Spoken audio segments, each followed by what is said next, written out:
आज की motivational story है गरीब लड़का और भगवान बुद्ध। एक इतना गरीब लड़का था कि वह हर रोज खाने के लिए भटकता था और कहीं न कहीं से खाना इकट्ठा करता था, पर हर रोज उसका खाना गायब हो जाता था। एक दिन उसे पता चला कि एक चूहा उसका खाना चुराता है, तो उसने उस चूहे को पकड़ा और उससे पूछा कि तुझे पता है मैं इतना गरीब हूँ, फिर भी तू मेरा खाना चुराता है। अगर तुम्हें चुराना ही है तो किसी अमीर का क्यों नहीं चुराता। तो वह चूहा बोला कि तेरी किस्मत में कुछ ही चीजें लिखी हैं, वही मिलेगा। भले तू कितनी ही कोशिश कर ले, भले तू कितना भी इकट्ठा कर ले, उसे अपने पास नहीं रख सकता। यह जानकर लड़का बहुत शौक हुआ कि ऐसा कैसे हो सकता है। तो चूहे ने कहा कि अगर तुझे जानना है कि तेरी किस्मत में क्या लिखा है तो भगवान बुद्ध के पास जाना पड़ेगा, वही तुम्हें बता सकते हैं कि तुम्हारी किस्मत में क्या है। इसलिए वह लड़का भगवान बुद्ध से मिलने के लिए निकल पड़ा। चलते चलते बहुत रात हो गई थी, इसलिए रास्ते में उसने एक हवेली देखी और उस घर वाले से एक रात रहने के लिए इजाजत मांगी। उसे इजाजत मिल भी गई। हवेली वालों ने लड़के से पूछा कि वो इतनी रात को कहाँ जा रहा है, तो उसने कहा कि मैं बुद्ध के पास जा रहा हूँ अपनी किस्मत के बारे में पूछने के लिए। तो हवेली वालों ने कहा कि तुम भगवान बुद्ध से हमारा सवाल भी पूछोगे। हमारी एक 16 साल की लड़की है जो बोल नहीं सकती, तो क्या करें जिससे इसकी आवाज आ जाए। उस लड़के ने कहा जरूर पूछूंगा आपका भी सवाल, और उसने उनको धन्यवाद कहा और सुबह वहां से निकल पड़ा। आगे रास्ते में बहुत बड़े बड़े बर्फ के पहाड़ थे। वह बड़ी मुश्किल से पहाड़ पर चढ़ा। उसे वहां एक जादूगर मिला। उसने उस लड़के से पूछा कि वह कहाँ जा रहा है, तो उसने कहा कि भगवान बुद्ध के पास जा रहा हूँ अपनी किस्मत के बारे में पूछने के लिए। तो जादूगर ने कहा कि क्या तुम भगवान बुद्ध से मेरा यह सवाल पूछोगे। मैं हजारों सालों से तपस्या कर रहा हूँ ताकि मैं स्वर्ग जा सकूं, और मेरे हिसाब से अब तक तो मुझे स्वर्ग में चले जाना चाहिए था, तो मैं स्वर्ग में जाने के लिए क्या करूं। लड़के ने कहा कि ठीक है, मैं आपका सवाल बुद्ध से पूछता हूँ। उस जादूगर के पास एक छड़ी थी।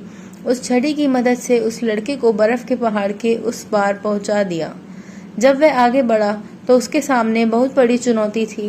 वहां बहुत बड़ी नदी थी, तो वह खुद नहीं पार कर सकता था। तभी उसकी मुलाकात विशालकाय कछुए से हुई। कछुआ उसे लेकर जाने के लिए तैयार हो गया। फिर कछुए ने भी उससे वही सवाल पूछा, तुम कहाँ जा रहे हो। तो उसने सब बताया।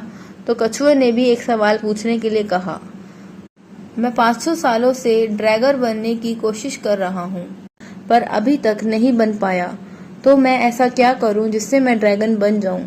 लड़के ने कहा मैं आपका सवाल जरूर पूछूंगा। कछुए ने लड़के को अपनी पीठ पर बिठाया और नदी के उस पार पहुंचाया। आखिरकार लड़का भगवान बुद्ध के पास पहुंच गया। वहां बहुत सारे लोग थे। बुद्ध ने कहा एक व्यक्ति के केवल 3 सवालों के जवाब दूंगा। लड़का एकदम शॉक हो गया क्योंकि उसे तो 4 सवाल पूछने थे। वह सोचने लगा कि उसे कौन से 3 सवाल पूछने चाहिए। उसने कछुए के बारे में सोचा कि कछुआ 500 सालों से ड्रैगन बनने की कोशिश कर रहा है, जादूगर 1000 साल से स्वर्ग जाने के लिए तपस्या कर रहा है, और वह लड़की बिना बोले कैसे पूरी जिंदगी निकाल सकती है। फिर खुद के बारे में सोचा कि मैं तो सिर्फ गरीब हूँ, मैं तो मांग कर भी अपनी जिंदगी गुजार सकता हूँ, पर कछुआ, जादूगर और लड़की की परेशानियां तो मेरी परेशानियों से बहुत बड़ी है। तो लड़के ने उनके 3 सवाल भगवान बुद्ध से पूछे।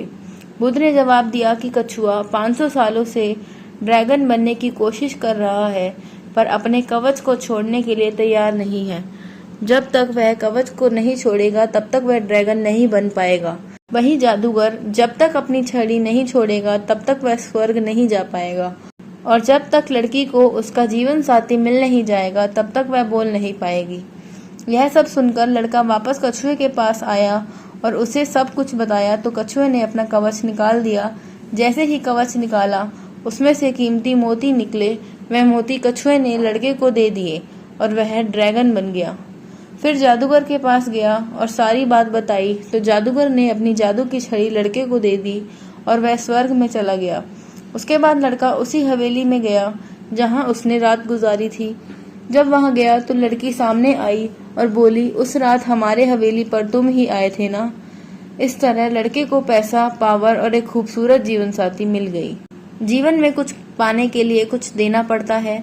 जब जादूगर ने छड़ी दी तो उसे स्वर्ग मिल गया। वैसे ही जीवन में कुछ बड़ा करने के लिए अपने कंफर्ट जोन से बाहर आना होता है। पानी का जहाज सबसे ज्यादा किनारे पर ही होता है, पर जहाज किनारे के लिए नहीं बना है। वह बीच समुद्र में लहरों को चीरते हुए आगे बढ़ने के लिए बना है। इसलिए जीवन में कुछ बड़ा करने के लिए रिस्क तो लेना ही पड़ता है। और अगर आपको लगता है कि आपके जीवन में प्रॉब्लम बहुत सारी हैं, तो जरा एक नजर डालिए उन लोगों पर जिनके पास रहने को घर नहीं है, खाने को रोटी नहीं है, कोई देख नहीं सकता, कोई चल नहीं सकता, कोई बोल नहीं सकता। क्या आपकी प्रॉब्लम उनकी प्रॉब्लम से बड़ी है? Stay positive, be happy. Thank you.